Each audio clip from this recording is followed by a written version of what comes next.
सौरमंडल, या फिर इसी में आ जाएगा आपका पृथ्वी की उत्पत्ति। ठीक है ना। कई सारे विद्वान आए, उन विद्वानों ने अपना अपना वक्तव्य प्रस्तुत किया, है ना। कुछ का वैज्ञानिक आधार था, उन आधारों पर खरे नहीं उतरे, परिणाम स्वरूप हमारे सामने आज वर्तमान में बिग बैंग सिद्धांत है, जो वैज्ञानिक तथ्यों पर तकरीबन सही उतरती है और सर्वमान्य सिद्धांत है ना। उसके बारे में चर्चा करेंगे हम, लेकिन उससे पहले सौर मंडल की उत्पत्ति के संबंध में जितने भी सिद्धांत है उन्हें कितने भागों में बांटा गया था? 2 भागों में। एक था चिर सम्मत सिद्धांत, है ना, जिसे क्लासिकल थ्योरी भी कहते हैं हम, परंपरागत सिद्धांत भी कहते हैं, और दूसरा है आधुनिक सिद्धांत। दूसरा कौन सा है? आधुनिक, मॉडर्न सिद्धांत, है ना। ये 2 थ्योरीज हमारे सामने है ना। अब चिर सम्मत सिद्धांत में क्या है? धार्मिक आधार है। क्या है? धार्मिक आधार को मान्यता दी गई है ना। मतलब ये विज्ञान को नकारते हैं, विज्ञान का इनमें किसी भी प्रकार से हस्तक्षेप नहीं होता है ना। तो इस चीज को यह मानते हैं, आधार बनाते हैं। लेकिन मैंने कहा था कि हमारे जियोलॉजी में या ज्योग्राफी में इस सिद्धांत पर हम चर्चा नहीं करते हैं। जो भी चर्चा करनी है वो आधुनिक सिद्धांतों पर करेंगे, यानी कि जो वैज्ञानिक तर्क है उन वैज्ञानिक तर्कों का यहां पर कोई भी रोल नहीं है ना। इन्हें नकार दिया जाता है, इसकी मान्यता है। दूसरा आधुनिक सिद्धांत है, जिसमें वैज्ञानिक तर्कों पर कहीं ना कहीं जो दार्शनिक हुए होंगे, है ना, जैसे इमैनुअल कांट है ना, जर्मन दार्शनिक है, उन्होंने भी साबित करने का प्रयास किया कि भाई आखिर सौर मंडल की उत्पत्ति कैसे हुई, है ना। तो वैज्ञानिक आधार है, यहां पर वैज्ञानिक तर्क है, इसे ही मान्यता है। और इस आधार पर यदि देखें तो पुनः से आधुनिक जो थ्योरीज है, आधुनिक जो सिद्धांत है, उन्हें पुनः से 2 भागों में बांटकर देखते। किस दृष्टिकोण से? अध्ययन के दृष्टिकोण से, ताकि आपको सरलता से किसी भी चीज को समझना होगा, आसान होगा, है ना। अब वैज्ञानिक आधार यदि हम देख रहे हैं तो यहां पर 2 भागों में हमने किस रूप में बांटा था? एक था अद्वैतवादी सिद्धांत, समझते हैं, अद्वैतवादी सिद्धांत, और दूसरा कौन सा था? द्वैतवादी सिद्धांत। द्वैतवादी सिद्धांत, ये 2 सिद्धांत है ना। मैंने पुनः से बताऊं इसको, मोनोस्टिक हाइपोथेसिस और ड्यूअलिस्टिक हाइपोथेसिस, ये 2 सिद्धांत है। अद्वैत यानी कि एक, यानी कि जिन मान्यताओं के आधार पर हमारे सौरमंडल और पृथ्वी की उत्पत्ति एक खगोलीय पिंड से मानी गई है, उन सिद्धांतों को हम क्या कहेंगे? उस सिद्धांत को हम क्या कहेंगे? अद्वैतवादी सिद्धांत। यानी कि एक खगोलीय पिंड या एक तारे से मानी गई है ना। यानी कि एक खगोलीय पिंड से इसकी उत्पत्ति मानी गई है, एक खगोलीय पिंड, एक खगोलीय पिंड से इसकी उत्पत्ति मानी गई है ना। इसीलिए अद्वैतवादी सिद्धांत को क्या कहा गया है? एक तारक सिद्धांत भी कहा गया है ना। एक खगोलीय पिंड या एक तारे से हुई है या एक तारे से मानी गई है, उस सिद्धांत को हम क्या कहते हैं? अद्वैतवादी सिद्धांत कहते हैं। द्वैतवादी सिद्धांत में 2 या 2 से अधिक, 2 या 2 से अधिक तारों से जो है इसकी उत्पत्ति को माना गया है, तो हम उसे क्या कहते हैं? द्वैतवादी सिद्धांत कहते हैं ना। इसे द्वैतारक सिद्धांत भी कहते हैं। क्या कहा जाता है? द्वैतारक सिद्धांत भी कहा जाता है। अब इसके समर्थक कौन कौन है ना। अद्वैतवादी के समर्थक कौन कौन से हैं? कल मैंने आपको लिखवाया था, लेकिन ठीक है, मैं पुनः से दोहरा दूं। इमैनुअल कांट थे, जिनकी वायव्य राशि सिद्धांत, आज उस पर ही चर्चा करनी है हमें। दूसरा लाप्लास का निहारिका सिद्धांत है, और तीसरा बिग बैंग सिद्धांत, हम उसे देखेंगे। द्वैतारक सिद्धांत में हमने देखा था चैम्बरलिन एवं मॉल्टेन का ग्रहाणु सिद्धांत देखा था, जेम्स जीन्स एवं जेफरीज का हमने ज्वारी परिकल्पना देखी थी, रसेल का द्वैतारक सिद्धांत सहयुग्म जिसे आप कहते हो वो सिद्धांत को देखा था, है ना। फ्रेड हॉयल और लिटिलटन का हमने सुपरनोवा सिद्धांत को देखा था। देखा मतलब हमने केवल नाम लिखे थे अभी, है ना, उसे डिटेल में देखना है। उसके अतिरिक्त हमने ऑटो श्मिट के अंतर तारक धुल कण परिकल्पना को हमने देखा था। देखा था लिखा था हमने, कल नाम लिखे थे, है ना, उसकी चिंता ना करना, और एक बार नाम आ जाएगा। लेकिन हम शुरुआत कर रहे हैं कि अद्वैतवादी जो सिद्धांत है उसके मैंने आपको, है ना, 3 समर्थक बताए थे। 3 संकल्पनाएं हैं जो अद्वैतवादी का समर्थन करते हैं। पहला, कांट की वायव्य राशि सिद्धांत, वायव्य राशि सिद्धांत, है ना, गैसियस हाइपोथेसिस ऑफ कांट, है ना, ये पहली सिद्धांत। दूसरा, लाप्लास का निहारिका सिद्धांत, लाप्लास का निहारिका सिद्धांत। और तीसरा है बिग बैंग, महाविस्फोट सिद्धांत, है ना। इस पर हमें चर्चा करनी है ना। अद्वैतवादी का अर्थ समझा आप सभी को, तो आगे बढ़ सकते हैं हम, है ना। ओपन करें कांट की वायव्य राशि सिद्धांत। चलिए ठीक है।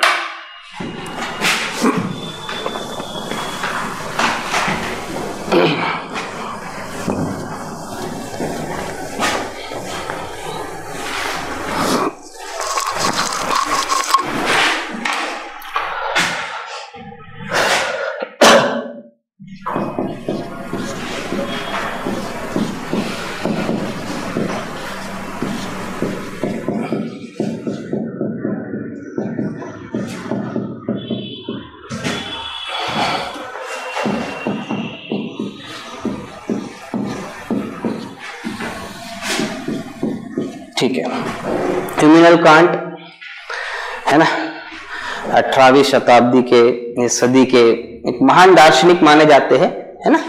कांट का नाम तो सुने होंगे आपने, है ना। तो ऐसा कोई क्षेत्र नहीं है जो छोड़ा हो उसने, लगभग हर जगह पर प्रवेश किया है ना। प्रमुख दार्शनिक है। तो भूगोल के क्षेत्र में भी एंटर किया, खगोल विज्ञान के क्षेत्र में भी एंटर किए ये साथ, है ना। जर्मन के दार्शनिक है। 1755 ईस्वी, है ना, 1755 ईस्वी में इन्होंने अपनी परिकल्पना प्रस्तुत की, है ना। चीजों को समझो, 2-4 चीजों को याद रखना है आपको, उसके बाद अंदर क्या मसाला आएगा वो अपने आप लिख लोगे आप, है ना। एक बार कहानी सुनना है, और कहानी सुनने के बाद जो है आप उन 4-5 पॉइंट्स को यदि याद रखते थे, तो निबंध आप रटते तो नहीं होना। कितने लोग निबंध रटते हैं? गया जमाना 7वीं 8वीं 9वीं में रटते थे, 10वीं तक रटते थे, है ना। क्या विज्ञान के चमत्कार पैटर्न था ना भाई, याद किए नहीं किए? रट्टा मारे थे हम भी, विज्ञान के चमत्कार, और लिख के आते थे वैसे वैसे, और फुल मार्क्स मिलते थे। फुल तो देते नहीं थे, है ना। हमारे समय में मतलब 100 मार्क का क्वेश्चन पेपर अगर 50 मार्क के होते थे, तब ज्यादा से ज्यादा 50 मार्क का जो पेपर होता था उसमें अच्छा भी लिख के आओ तो भी 44-45 से ऊपर नहीं जाते थे, बहुत ज्यादा होगा तो 47। आज कितना भी खराब हो, 100 में से 99 तो मिलते ही है ना। कंपेयर करते हैं, 99 आया, तुम क्या लाए थे 86, सही नहीं सही है? तो फिर हम भी हमारे पिताजी के पास जाते हैं, है ना।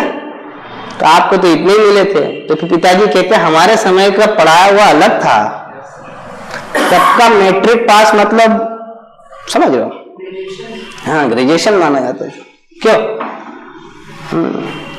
हाँ, तो ठीक है, कोई दिक्कत वाली बात ही नहीं है ना। आजकल जो नर्सरी वगैरह में बालक अगर फर्स्ट आता है तो माता पिता का सीना ये चौड़ा, है ना। फिर मैं मन में सोचता दिल्ली अभी बहुत दूर है सही है ना। मैं लोड ही नहीं लेता, फर्स्ट आए सेकंड आखिरी में आ जाए, मेरे को क्या लेन देन नहीं। भाई नर्सरी में वो कलेक्टर तो नहीं बन जाएंगे, है ना, अभी 10वीं तक जाएंगे।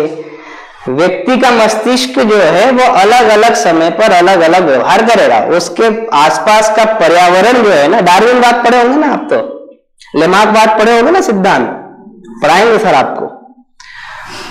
तो आपका पर्यावरण, आपका वातावरण कैसा है, इस पर निर्भर करता है ना। जब मैं भू गार्भिक समय सारणी जब पढ़ाऊंगा आपको, है ना। तो जीव की उत्पत्ति कैसे हुई है वो भी तो बताना पड़ेगा ना। जीवन की उत्पत्ति भी पानी में कैसे हुई है, वहां से कैसे उद्भव हुआ है ना। साइनोबैक्टीरिया का काल कौन सा था वो भी तो आना पड़ेगा ना हमें, वहां पर भी तो आना पड़ेगा ना, आना पड़ेगा। तो आपका परिवेश कैसा होता है, आपका वातावरण जैसे होता है ना। वो वातावरण आपके आचरण को बनाते हैं, आपके व्यवहार को निर्धारित करते हैं। और व्यवहार क्या है? व्यवहार आपके शरीर के अंदर का जीन है। जीन जानते हो ना, डीएनए का एक टुकड़ा। और डीएनए क्या है? आपका व्यवहार। और वही व्यवहार एक पीढ़ी से दूसरी पीढ़ी में अगर चले गए तो फिर आप उसे क्या नाम देते हो? जेनेटिक नाम दे देते हो, आनुवंशिक नाम दे देते हो, दे देते हो, है ना। कभी आपने सुना है कि भैया देखो, जैसे मैं एक एग्जांपल लेता हूँ, ना अपने दिल पर मत ले लेना, है ना। मैं एक एग्जांपल बताता हूँ। जैसे बॉलीवुड में कई सारे आपको ऐसे लोग दिखेंगे, जैसे फैशन डिजाइनर्स होते हैं। फैशन डिजाइनर बनने से पहले वो सामान्य व्यक्ति होते हैं। और जैसे फैशन डिजाइनर में पुरुष वर्ग की बात कर रहा हूं, महिला वर्ग की नहीं। जो पुरुष वर्ग होते हैं वो आगे अगले 4-5 साल में 90% बोल रहा हूं मैं, 10% की गिनती नहीं कर रहा हूं। 90% जो है ना उनके हाव भाव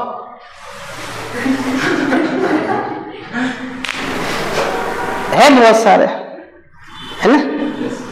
करण जौहर भी फैशन डिजाइनर ही था, मनीष मल्होत्रा वगैरह, ये सब देखो उनका हाव भाव। तो कैसे आया?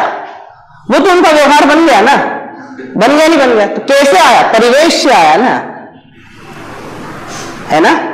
आया नहीं आया? आया। तो ये सारी जो चीजें होती है ना, ये वातावरण। जैसे आप मान लो कि भैया भूमध्य रेखीय प्रदेश में हो।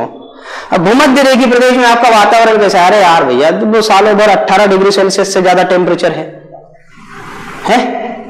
तो वहां काले थोड़ी ना होंगे, उल्टा बोला, गोरे थोड़ी ना होंगे। सही है। तो ये आपके जिन बन जाते हैं। और फिर कहेंगे कि भैया फिर आपका आने वाली पीढ़ी भी वैसी होगी। तो होगी ना, वो जिन है, जेनेटिक है, वो एक पीढ़ी से दूसरी पीढ़ी में हस्तांतरित होंगे। चीजें ऐसी होती है। खैर वहां हम नहीं जाते, हम यहां आते हैं। तो 1755 ईस्वी में जब इमैनुएल कांट ने पहली बार वैज्ञानिक तर्क के आधार पर हमारे पृथ्वी की उत्पत्ति के बारे में बताने का प्रयास किया था, है ना। हालांकि इससे पहले कई लोग जो है वो सौर मंडल की या ब्रह्मांड की संरचना के बारे में भी बता रहे थे। एक चीज पुनः से बता दूं मैं आपको, है ना, प्री के लिहाज से भी महत्वपूर्ण है। कई लोगों के मस्तिष्क में होगा, है ना, सर कॉपरनिकस भी थे, ऐसे भी नाम थे, उनके नाम क्यों नहीं लिए जा रहे हैं, है ना। क्लाउडियस टॉलमी का नाम भी ले जाना चाहिए सर, है ना, 140 ईस्वी में, है ना, उन्होंने, है ना, बताया था, जियोसेंट्रिक हाइपोथेसिस दी थी उन्होंने, है ना। फिर कॉपरनिकस ने हेलियोसेंट्रिक हाइपोथेसिस दी, है ना, यानी कि सूर्य केंद्रित सिद्धांत दिया उन्होंने। उनके नाम हमें यहां सुनने को नहीं मिलते। तो दादा उन्होंने संरचना बताई थी, उत्पत्ति नहीं बताई थी कि कैसे आखिर हुआ। वो केवल ये बता रहे थे कि भैया पृथ्वी ब्रह्मांड के केंद्र में है और बाकी जो सूर्य और अन्य ग्रह जो इसके चक्कर लगा रहे हैं, ये क्लाउडियस टॉलमी ने कहा था उस समय।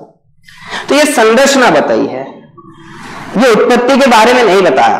कॉपरनिकस ने उत्पत्ति के बारे में नहीं बताया, उन्होंने सौर मंडल की संरचना के बारे में बताया। उन्होंने कहा कि भैया सूर्य केंद्र में है, बाकी पृथ्वी और उसके सदृश जो ग्रह है वो इसके चारों चक्कर लगा रहे हैं। इसीलिए कॉपरनिकस को सौर मंडल का जन्मदाता कहा जाता है, सही ना। फिर विलियम हर्शल आए, फिर हब्बल आए। हब्बल ने कई सारी गुत्थियों को समझाने का प्रयास किया, आएंगे उस पर भी, जब बिग बैंग पढ़ाएंगे तो इस पर पुनः से आएंगे हम। तो उन्होंने संरचना के बारे में बताया था। अब अगर हम उत्पत्ति के बारे में पूछ रहे हैं तो उत्पत्ति के बारे में हमारे पास वैज्ञानिक तर्क के आधार पर जो सबसे पहला सिद्धांत आया वो था कांट की वायव्य राशि सिद्धांत, यानी कि गैसियस हाइपोथेसिस ऑफ कांट। और ये किस नियम पर आधारित बताया गया? तो यह न्यूटन के गुरुत्वाकर्षण नियम पर आधारित थी। किस पर आधारित थी? न्यूटन के गुरुत्वाकर्षण नियम पर आधारित थी। दो चीजें पता चली। पहला, 1755 में इन्होंने अपना यह सिद्धांत प्रस्तुत किया और यह सिद्धांत किस पर आधारित था? न्यूटन के गुरुत्वाकर्षण नियम पर आधारित था। अब यहां पर मूलभूत चीज क्या थी? जब उनसे पूछा गया कि हाँ भैया बताइए कि कैसे हमारे सौरमंडल या पृथ्वी की उत्पत्ति हुई है, तो उन्होंने कहा कि आरंभ में, क्या कहा? आरंभ में ब्रह्मांड में या अंतरिक्ष में देवीय आद्य पदार्थ थे। देवीय आद्य पदार्थ थे। देवीय आद्य पदार्थ यानी कि देवी, समझ रहे हो ना, मतलब ऐसे कण होंगे जो ईश्वरीय कण होंगे। हमें नहीं पता कि वो कण कहां से आए थे, लेकिन ईश्वर ने बनाए होंगे वो कण, और उन्हीं कणों से हमारे सौरमंडल और पृथ्वी की उत्पत्ति हुई होगी, है ना। बाकी उन्होंने ये नहीं बताया कि ये देवी कण कहां से आए थे, अब यहां नहीं जाना है हमें। उन्होंने कहा कि भैया पहले से ही मौजूद थे, कुछ देवी आद्य पदार्थ जो थे वो मौजूद थे, लेकिन ये किस रूप में थे? तो याद रखना है, ये ठोस थे, पहली चीज।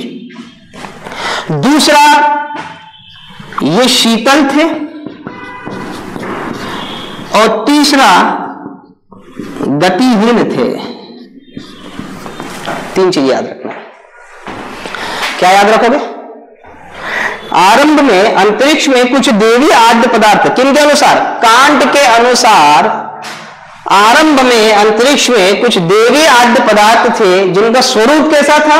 ठोस, शीतल और गतिहीन थे, है ना।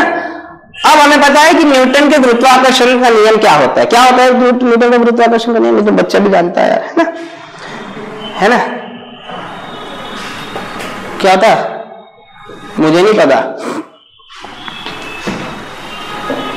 न्यूटन का गुरुत्वाकर्षण का नियम, अगर आप एक गाल पे मारोगे तो दूसरे का हाथ भी गाल पे आएगा। ये न्यूटन का तीसरा नियम है ना। ठीक है भाई, गति का तीसरा नियम है।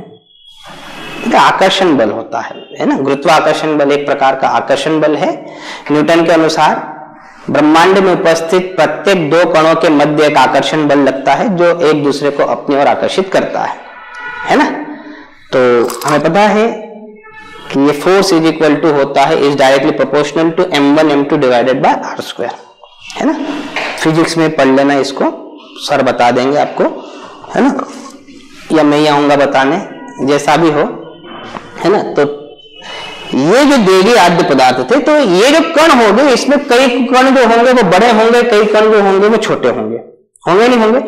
तो ये जो छोटे बड़े कण थे, ये कण आपस में क्या होने लगे? आपस में एक दूसरे को आकर्षित करने लगे। जो बड़े कण होंगे वो छोटे कणों को आकर्षित कर रहे होंगे। तो जो बड़ा कण था उसमें जो छोटे कण आए तो वो अपना आकार और बड़ा करेगा, अपना द्रव्यमान को और बढ़ाएगा। अगर द्रव्यमान को और बढ़ाएगा तो स्वाभाविक सी बात है कि उसकी आकर्षण शक्ति और बढ़ेगी। तो इस प्रकार से देखा गया कि भाई धीरे धीरे धीरे धीरे धीरे धीरे ये कण जो है आपस में एकत्रित होते चले गए, और एकत्रित होने के क्रम में जब उनमें टकराहट हुई, समझना है, जब ये कण आपस में आ रहे थे तेज गति से, जब आने लगे, देखिए जब जिसकी शक्ति ज्यादा होती है तो वो उतनी तेज गति से किसी और को अपनी ओर आकर्षित भी करेगा नहीं करेगा। तो जब वह तेज गति से आकर्षित करने लगे, तो तेज गति से आकर्षित, मैं नहीं कह रहा हूं, ये कौन कह रहा है ना। मैं तो कहेगी सर आपने कहा था, ये मैं नहीं, मैं तो केवल एक जरिया हूं, है ना। कहा किसने था? कांट ने कहा था। वो कह के गए कि राजकुमार, है ना, 21वीं सदी में तुम आओगे और मेरी थ्योरी को दुनिया के समक्ष प्रस्तुत करोगे। तो मैं कर रहा हूं, ठीक है। तो कांट ने जब कहा कि भाई ये जो कण है, ये कण आपस में जब टकराए तो इनमें दो चीजें हुई। पहली चीज कि इनके टकराहट से इनमें घूर्णन गति का आविर्भाव हुआ, आविर्भाव यानी कि उत्पत्ति हुई इनकी, है ना। पहली चीज क्या हुआ? इन कणों के टकराहट से, कणों के टकराव से क्या हुआ?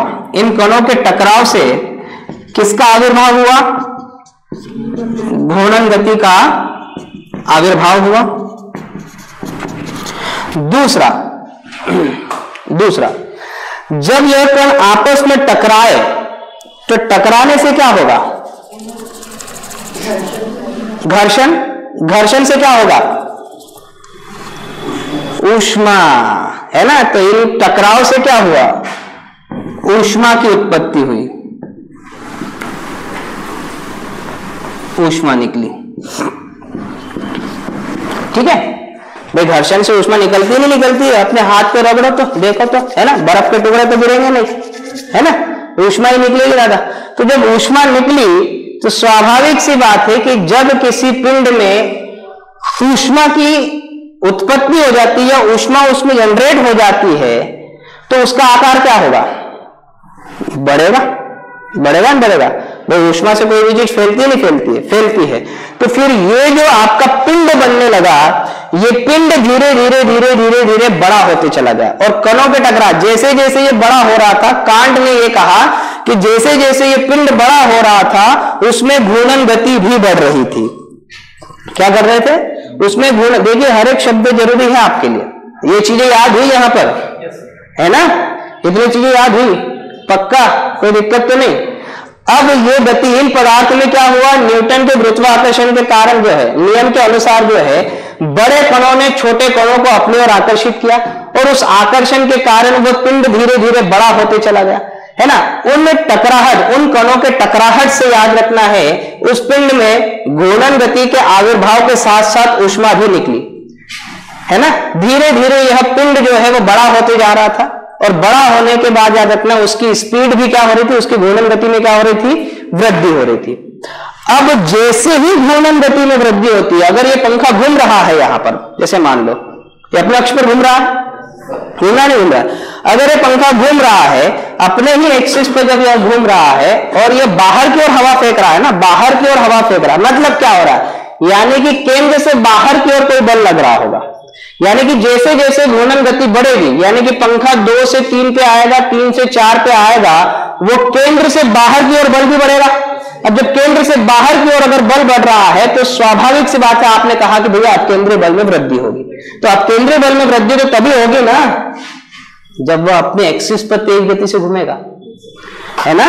तो कांट भी तो वही कह रहा है, कांट ये कह रहा है कि जैसे जैसे वह पिंड बड़ा हो रहा है वैसे वैसे उसकी घूर्णन गति में भी वृद्धि हो रही है और घूर्णन गति में वृद्धि के परिणाम स्वरूप अपकेंद्रीय बल में भी वृद्धि हुई, है ना। मैं पुनः से बताऊं, घूर्णन गति में वृद्धि से अपकेंद्रीय बल में क्या हुआ? अपकेंद्रीय बल में वृद्धि हुई, हुई नहीं हुई? रई जानते हो? रई, कितने लोग जो रई को जानते हैं? रई शब्द सुना है? राई नहीं रे, रई रे, मथनी सुनो? मथनी है, मथते हो ना कुछ तो, समुद्र मंथन नाम सुने हो ना? हाँ, तो पर्वत ने क्या किया था? मथनी का ही काम किया था। एक और दानव, एक और देव, दोनों खींच रहे थे, तो वही प्रक्रिया हुई जैसे आप छाछ से दही निकालते हो, दही से छाछ निकालते हो, उल्टा बोल दिए, है ना। तो ऐसे आप मथ रहे होगे आप उसे, है ना। तो मथने में आपको क्या लग रहा है? यहाँ पे जैसी स्पीड बढ़ाओगे ये चीज उतनी बाहर जाएगी, अब केंद्रीय बल में वृद्धि होगी तो बाहर की ओर जाएगी। तो वो पिंड भी अगर तेज गति से घूम रहा है तो उसका जो विषुवतीय भाग है वहां पर उभार होगा या नहीं होगा? होगा। तो जैसे जैसे यह अपकेंद्रीय बल में वृद्धि हो रही थी वैसे वैसे यह पिंड विषुवत रेखा पर उभर रहा था और एक वक्त ऐसा आया कि अपकेंद्रीय बल इतना ज्यादा हो गया कि वह मध्य वाला भाग उस पिंड से सामंजस्य नहीं रख पाया और वहां से अलग हो गया। और जब वह अलग हो गया तो सूर्य से, यानी कि उस पिंड से जो है वो काफी दूर चला गया और ठंडा होकर, घनीभूत होकर एक ग्रह का रूप ले लिया और ऐसी प्रक्रिया बार बार रिपीट हुई और हमारा सौर मंडल जो है वह बन गया और जो अवशिष्ट भाग है वह सूर्य बना और वो जो 9 छल्ले बाहर की ओर निकले वह 9 ग्रह के रूप में सूर्य के इर्द गिर्द घूमते हुए चले गए। ये किसने बताया? समझे मैंने क्या बताया? क्या बताया? अरे समझे नहीं समझे? डर तो नहीं लग रहा है ना? लग भी जाए तो क्या है ना, हो गया याद है ना। आलोचना भी करेंगे, दिक्कत मत लो, विवेचना भी करेंगे, समझ में आ गया ना। लेकिन फिलहाल 5 मार्क्स का क्वेश्चन कंप्लीट हुआ, 3 मार्क्स का हुआ पक्का। यहां से समझना है ना, वायव्य राशि सिद्धांत 1755 न्यूटन के किस पर आधारित थी, न्यूटन की गुरुत्वाकर्षण, है ना। कांट के अनुसार आरंभ में अंतरिक्ष में प्रकृति कैसी थी उनकी, अब इस नियम के अनुसार बड़े कणों ने परिणाम स्वरूप पिंड आकर्षण शक्ति में, इन आकर्षण शक्ति के कारण कणों में टकरावट हुई, टकराहट से क्या हुआ, ऊष्मा, है ना। और इसके कारण अपकेंद्रीय बल में, और अपकेंद्रीय बल एक समय पे इतना हो गया कि उसके मध्य भाग में उभार उत्पन्न हुआ, और उस उभार से उस उभार के कारण जो है मध्य भाग वास्तविक जो पिंड था उससे सामंजस्य नहीं रख पाया, और वहां से एक छल्ले के रूप में बाहर निकला, है ना। कालांतर में वही छल्ला ठंडा होकर घनीभूत होकर एक ग्रह के रूप में निर्मित हुआ, और ऐसी पुनरावृत्ति कितनी बार हुई, 9 बार हुई, और 9 बार पुनरावृत्ति हुई, और ये है ना। और अवशिष्ट जो भाग था वो क्या बना, सूर्य बना, है ना। ठीक है, अब ये फेल नहीं होगा तो लाप्लास आता नहीं, यानी कि इसके बाद की जो थ्योरी है वो लाप्लास की है। तो फिर इसकी आलोचना कैसे हुई, आलोचना ये हुई कि जिस नियम पर इन्होंने आधारित बताया है, जो गणितीय नियम जो बताया है, वो गणितीय नियम फेल हो गया। कैसे फेल हुआ, उन्होंने क्या कहा, उन्होंने ये कहा कि जैसे जैसे आकार बढ़ रहा था वैसे वैसे घूर्णन गति में भी वृद्धि हो रही थी। तो ऐसा तो नहीं होता है, आकार बढ़ने से घूर्णन गति में वृद्धि नहीं होती है, बल्कि वृद्धि कम होती है, उसकी गति क्या होती है, कम होती है। तो कोई भी चीज जब सिकुड़ेगी, समझ में आ रहा है ना, शक्तिमान देखा होगा, छोटा होता होगा तभी तेज गति से घूम रहा था, वो बड़ा होता तो नहीं घूमता, है ना, समझ में आया। कोई भी चीज जब सिकुड़ती है तब अपने एक्सिस पर ज्यादा तेज गति से घूमती है ना। अब उतनी इसमें देखो भैया, ये छोटा है नहीं छोटा है ना, पवन चक्की से तो छोटा ही है। अब आप बताओ कौन सी तेज गति से घूमेगा, स्वाभाविक सी बात है नहीं है। तो इन्होंने उल्टा बता दिया, तो अब अगर ये नियम ही उल्टा बता दिया तो आगे की पूरी प्रक्रिया गलत, आगे की पूरी प्रक्रिया ही गलत। तो इसीलिए याद रखना है, इनका सिद्धांत जो है वह असफल रहा, उसको मान्यता नहीं है। हाँ, लेकिन स्मरणीय यह है, इसलिए होगा यह कि पृथ्वी की उत्पत्ति और सौरमंडल की उत्पत्ति के संबंध में यह पहला वैज्ञानिक आधार पर बनाया हुआ या दी हुई परिकल्पना थी, और लाप्लास की जो परिकल्पना है उसकी अग्रगामी बनी, यानी कि उसके लिए आधार बनी। समझ में आया, क्योंकि लाप्लास की भी कुछ कहानी है, बताऊंगा मैं, उसकी भी अपना है ना थ्योरीज है, उसके लिए भी आएंगे हम। तो लाप्लास बड़ा ज्ञानी भी था, ऐसा नहीं कि नहीं था, है ना। तो ये अग्रगामी बनी, किसके लिए, लाप्लास का जो निहारिका सिद्धांत है उसके लिए अग्रगामी बनी। अब लाप्लास ने क्या किया, लाप्लास ने जो इसमें त्रुटियां थी उन त्रुटियों को क्या किया, इन्होंने दूर करने का प्रयास किया। यही लाप्लास का अपना सिद्धांत होगा। यानी कि आपने अगर इस सिद्धांत को अच्छे से पढ़ लिया तो लाप्लास का सिद्धांत कोई विशेष बात नहीं है। समझ में आया, पक्का, कोई दिक्कत यहां तक, कांट की वायव्य राशि समझे। चलिए दूसरा पढ़े हम, लाप्लास का निहारिका सिद्धांत पढ़े। चलिए आते, समझ में आया, एक बार उतारना हो तो उतार सकते हो आप, फिर हम आगे की ओर बढ़े। उतार दिया, तुम बड़े फास्ट हो यार।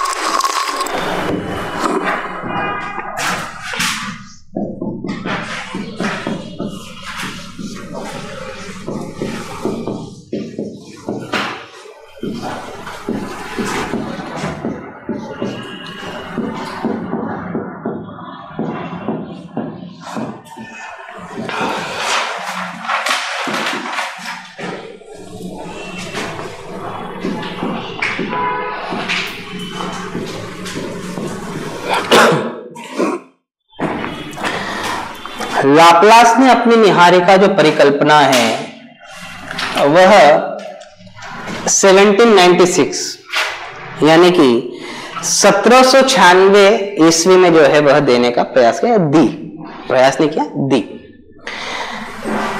ये क्या कहना चाह रहा है ना?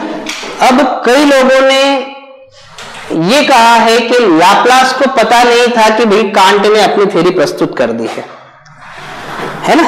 कई लोग तो ये कह रहे थे कि भैया लाप्लास जानते भी नहीं थे कि कांट कौन थे।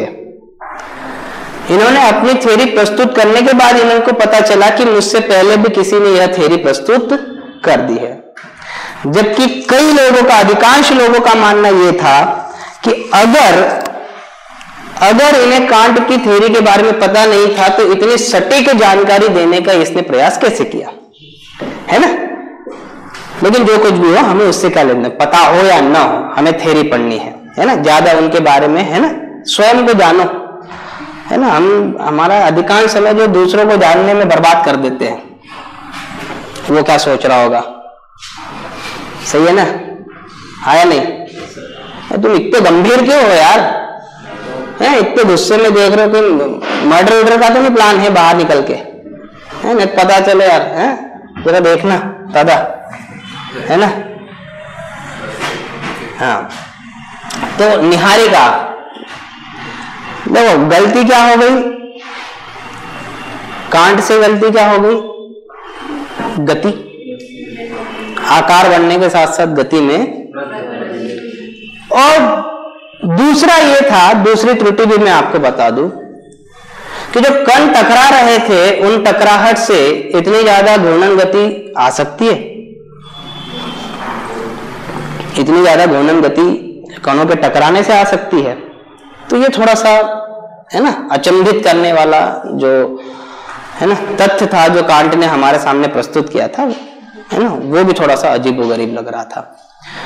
तो लाप्लास ने क्या किया कि अगर कांट ने पहले से ही देवी निर्मित आद्य पदार्थ की परिकल्पना की थी तो लाप्लास ने भी कर दी। क्या कर दी कि आरंभ में कुछ ऐसा गैसीय पिंड मौजूद था जो तप्त था और अपने अक्ष पर घूर्णित था। लाप्लास ने क्या कहा, आरंभ में क्या था, आरंभ में एक गैसीय गोला था। क्या था? एक गैसीय गोला था जिसे लाप्लास ने क्या नाम दिया, निहारिका नाम दिया। आरंभ में ही एक गैसीय गोला मौजूद था जिसे लाप्लास ने निहारिका नाम दिया और उसकी प्रकृति कैसी थी, यह तप्त था एवं अपने अक्ष पर घूर्णित था। अब इससे पूछा गया कि ये कहां से आया, ये ना पूछो, बस था। क्या कहा, ये ना पूछो, बस था। चलो ठीक है, था।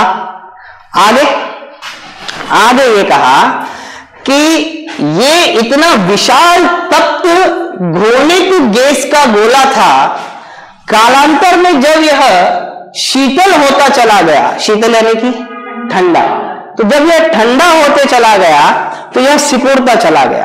क्या चला गया, ठंडी जो सिकुड़ती है ना, आए ना, है ना, जब ठंडी लहरें बाहर आएगी ना तो अपने शरीर को ऐसे करोगे, ऐसे करोगे,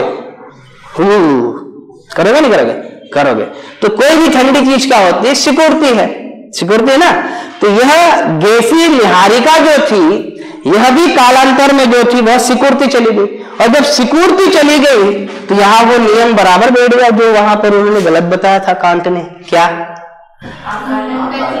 आकार में वृद्धि के साथ घूर्णन गति में वृद्धि हो रही थी, ये तो नियम के विपरीत है। जबकि आकार कम होगा तो घूर्णन गति में वृद्धि होगी ना। ये सही निकले, क्या निकले, सही निकले। चलिए देखते हैं। अब ये आकार में क्या होती चली गई, आकार में सिकुड़ती चली गई। कौन, निहारिका। कब, कालांतर में, है ना। क्यों सिकुड़ती चली गई, शीतलन से। शीतलन से आकार में यह क्या होती चली गई, सिकुड़ती चली गई। अब जैसी सिकुड़ती चली गई, घूर्णन गति में वृद्धि, घूर्णन गति में क्या हुआ, वृद्धि। अब घूर्णन गति में जैसे ही वृद्धि हुई तो इसका जो मध्य भाग था, अब वहां पर अपकेंद्रीय बल में भी वृद्धि होगी। अपकेंद्रीय बल में वृद्धि, अब अपकेंद्रीय बल में वृद्धि यदि हुई है तो स्वाभाविक सी बात है कि उसके मध्य भाग में उभार होगा, और मध्य भाग में यदि उभार आया तो एक वक्त ऐसा आया होगा कि यह उभार काफी ज्यादा हुआ होगा, और उभार यदि काफी ज्यादा हो रहा होगा तो इसके मध्य से एक छल्ला बाहर निकला होगा, एक वलय बाहर निकला होगा, और यह वलय काफी दूर जाके, याद रखना है, कई भागों में विघटित हो गया। ये जब निकला तो यह कई भागों में विघटित हुआ, और विघटन के बाद में याद रखना है यह छोटे छोटे पिंडों का निर्माण करने लगा, और एक छल्ले से 9 जो पिंड है वो बने, और यह 9 पिंड इसी जो अवशेषी भाग था निहारिका उसके चारों चक्कर लगाने लगे, और ये जो अवशेषी भाग था वो वर्तमान का सूर्य है। ऐसा किसने कहा, लाप्लास ने कहा। ये थी उसकी संकल्पना। समझ में आया क्या था, साधारण सी बात है ना। हमें ज्यादा डिटेल में नहीं जाना है, बस इतना ही पढ़ना है। डिटेल में पढ़ने के लिए एक बुक है ना, एक्सपोजिशन ऑफ द वर्ल्ड, इसकी अपनी एक पुस्तक है, उसको पढ़ोगे तो फिर मिल जाएगा आपको, है ना। लेकिन हम सब्जेक्ट क्या पढ़ रहे हैं, ज्योग्राफी जियोलॉजी, मैंने कल ही एक्सप्लेन किया था। रिसर्च नहीं करना है ना, पोस्ट कौन सी लेना है, डीसी की, है ना। समझ में आ रहा है ना। हमें नासा में नहीं जाना है ना, नासा छोड़ इसरो में नहीं जाना है ना, नासा तो ऐसी है। अब इसरो सबसे टॉप पे आएगा ना आने वाले समय में, ठीक है ना। तो ये याद रखना है। तो ये अवशेषी भाग सूर्य, अब ये फेल हुआ होगा तभी तो दूसरी आई होगी, तो फेल जानते भैया, करते इसको भी, है ना। अब चलो देखते हैं।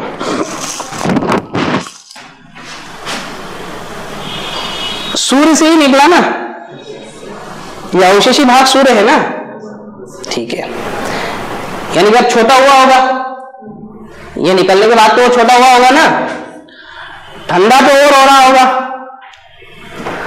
उभार तो दिखना चाहिए। सूर्य पर अभी भी उभार दिखना चाहिए, नहीं दिखना चाहिए, गति कोई होनी चाहिए, नहीं होनी चाहिए। पर ऐसा तो कुछ नहीं है, ऐसा तो कुछ नहीं है। अगला छल्ला क्यों नहीं निकला अब तक, अगला छल्ला क्यों नहीं निकला अब तक, और ये एक छल्ला 9 में कैसे विघटित हुआ, इसका भी कोई कारण इन्होंने नहीं दिया है ना। और इस पर कोई ठोस सबूत भी हमारे पास नहीं मौजूद है।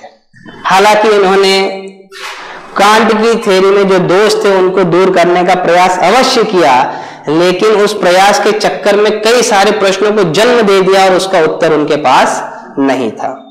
परिणाम स्वरूप इनकी यह संकल्पना भी मान्य नहीं हुई, स्वीकार नहीं हुई, है ना। लेकिन आरंभिक क्रम की संकल्पनाएं थी, इसीलिए यह हमारे लिए महत्व रखती है। कौन सी, लाप्लास की निहारिका परिकल्पना और कांट की वायव्य राशि परिकल्पना, दोनों ही अपने आप में महत्वपूर्ण है अद्वैतवादी सिद्धांत से, है ना। अब आगे की ओर बढ़ते हैं, हम द्वैतवादी सिद्धांत में पहले पढ़ते हैं।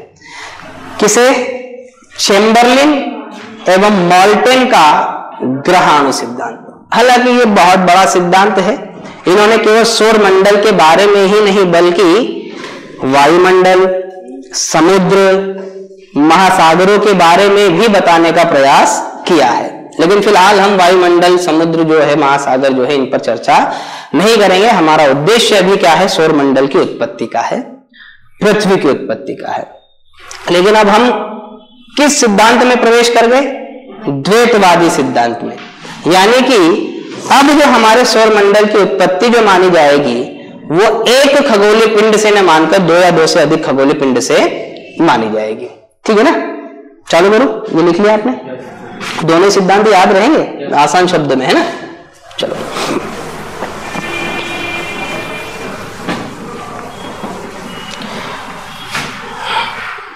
प्लेनेटेसिमल hypothesis Chamberlain and molten.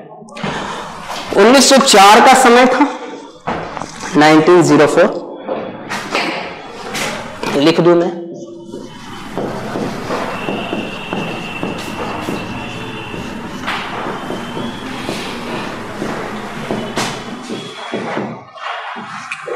Notes मिल गया आपको?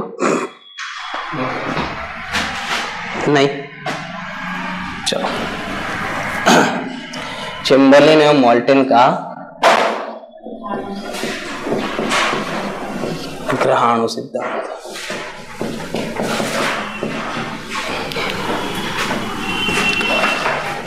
समझते हैं, यानी कि अब हम किस में प्रवेश कर गए हैं? द्वैतवादी में। चलो देखो,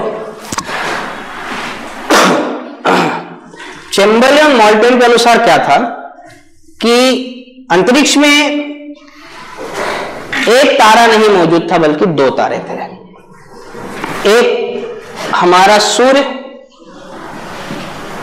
और दूसरा सूर्य से काफी ज्यादा विशाल एक पिंड था, है ना, विशाल का तारा था। ये कौन सा तारा था? विशाल का है, यानी कि बहुत बड़ा तारा मौजूद था। सूर्य की अपेक्षा इसका द्रव्यमान भी ज्यादा था। ऐसा मेरा नहीं मानना है बल्कि चैम्बरलिन का मानना था। उन्होंने कहा कि हमारा सूर्य जो था वह द्रवित अवस्था, यानी कि हम कहें कि प्लाज्मा अवस्था में था। किस अवस्था में था? प्लाज्मा। सिंपल सा अगर उसकी कंडीशन यदि हम बताएं तो सिंपल सी उसकी कंडीशन ये होती है कि न तो वो ठोस की ओर है पूर्ण रूप से, न तो वह द्रव की ओर है पूर्ण रूप से, है ना। पदार्थ क्या चौथी अवस्था मानी जाती है, तो द्रवित या प्लाज्मा अवस्था में था, है ना। और जब किसी कारणवश, ये कारण नहीं बताया गया कि विशालकाय तारा क्यों पास से गुजरा, बस उन्होंने ये कहा कि विशालकाय तारा एक समय में सूर्य के काफी नजदीक से गुजरा। क्या हुआ? सूर्य से काफी नजदीक से जब गुजरा तो इस विशालकाय तारे के गुरुत्वाकर्षण के कारण इसमें ज्वार उत्पन्न हुए। ज्वार मतलब इसमें उभार उत्पन्न हुआ। क्या हुआ? उभार उत्पन्न हुआ। और ये विशालकाय तारे का द्रव्यमान इतना था कि ये जो ज्वार उत्पन्न हुआ इसका अधिकांश भाग सूर्य ने पुनः से अपने ग्रेविटेशनल फोर्स से वापस खींच लिया। अधिकांश भाग जो उभार उत्पन्न हो ना, कभी देखते हो आप कि भाई, है ना, जब कोई चीज पानी में गिरती है ना, जब कोई पत्थर गिरता है तो एक विशाल राशि ऊपर की ओर उठती है ना, तो उसका अधिकांश भाग जो है वो साथ में जुड़ा हुआ होता है और नीचे की ओर गिरता है। कुछ बूंदे जो है इधर उधर गिरेगी, गिरती है। सेम कंडीशन यहां पर भी हुई कि ये विशालकाय तारा जब हमारे सूर्य के समीप से गुजरा तो यहां पर जब ज्वार उत्पन्न हुआ और उस ज्वार से ये जो प्लाज्मा पदार्थ था, ये पदार्थ बाहर की ओर निकला, तो इसका कुछ अंश जो है इस तारे की ओर आकर्षित हुआ। क्या हुआ? तारे की ओर आकर्षित हुआ और अधिकांश भाग जो है वो सूर्य में फिर से समाहित हो गया। और ये जो कुछ भाग था, ये जैसे ही सूर्य के आगे की ओर जा रहा था, ये विशालकाय तारा आगे की ओर जा रहा था, इसके पीछे पीछे चलता गया और इसकी गति ज्यादा थी तो ये पता नहीं आगे कहां गया, लेकिन ये अंतरिक्ष में बिखर गया, ठंडा हो गया और ठंडे होकर इसने ठोस कण बना लिए और उन्हीं ठोस कणों को नाम दिया गया ग्रहाणु। क्या नाम दिया गया? ग्रहाणु।